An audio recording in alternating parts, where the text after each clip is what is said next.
Please stop telling people to just pray about it when what they need is more than prayer. I love prayer. I believe in prayer. I have seen prayer change things in my life that nothing else could touch. I am a believer and a very prayerful person. And I'm also going to say something that might make some people uncomfortable. Sometimes just pray about it is the most spiritually sounding way of abandoning someone who needs real help. When a person is in the depth of depression, their brain chemistry is genuinely altered, right? The part of their brain responsible for motivation, for joy, for the ability to experience pleasure is operating below the level that makes normal functioning possible. And in that state, telling someone to just pray about it is like telling a person with a broken leg to just walk it off. And the instruction is not wrong in a general sense. Walking is good, praying is good, but it is wildly insufficient for what is actually happening in that person. Jesus healed the sick. He did not tell them to fast and to pray until the sickness disappears or until the sickness is lifted. He looked at the leper and he touched him. He looked at the blind man and he put mud on his eyes. He looked at the man who could not walk and he said, "Get up." Jesus engaged with the physical reality of sufferings and he did not spiritualize it into disappearance. He met it where it was. And the disciples asked Jesus once in the book of John, chapter 9, about a man who was born blind. And they asked Jesus, who sinned, this man or his parents? The disciples were looking, or they wanted a spiritual explanation for a physical condition. And Jesus said, neither the mother or the father. He was born blind so that the works of God might be displayed. So sometimes what we are trying to spiritually explain is simply a condition that requires treatment.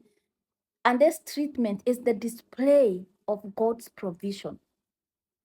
It is the evidence that God has given a way out. It is not an evidence of God's punishment, but the evidence of God's provision. So I want to speak to every person who went to someone in the church with their depression, their anxiety, their trauma, and they were told to pray more, to fast more, to rebuke the devil more, to check for some sins in their life. And then they left there feeling worse because the help did not work.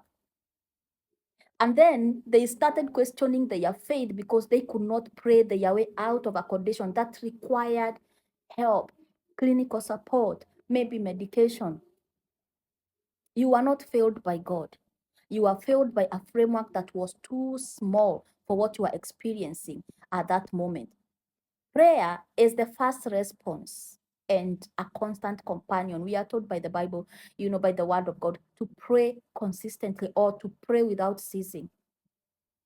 And when you look at it, you will see that it is not the only tool God gave us. Someone like Luke was a physician. So God has given us physicians, He has given us counselors and therapists and doctors, psychiatrists. Like He has given us medication when appropriate.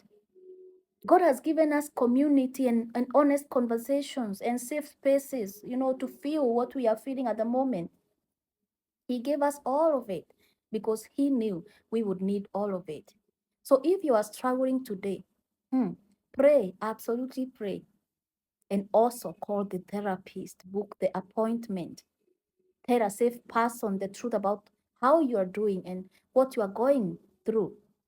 Allow God to answer your prayers through the resources that He has provided. All right? Because He is Lord of all, Lord of the therapy room, Lord of the prayer room, Lord of that hospital bed, and He has never asked you to only use one. When you read the book of James, you will see that faith is not a mental thing. It's not something you just think about it and you just live passively. Faith is active. He said, "Show me your faith and I will show you my works in faith." So, what we are saying is that faith will cause you to move. It is faith that will make you go to that therapy. It is faith that will make you to start working out. It is faith that will make you to, to start stopping these behaviors that are enabling the patterns in your lives. Faith is not mental. Faith is active trust where you do what you are supposed to do. So if you have felt like you don't have enough faith because you talked to somebody and they told you pray about it, this video is for you. It is a confirmation that this is not a lack of faith. It's not a faith issue. It's that you were not given the appropriate help at the time that you needed it. And I am a counselor. If you're willing to walk through this journey of healing, I'm always here. Link is on my bio to book for online session from wherever you are in the world.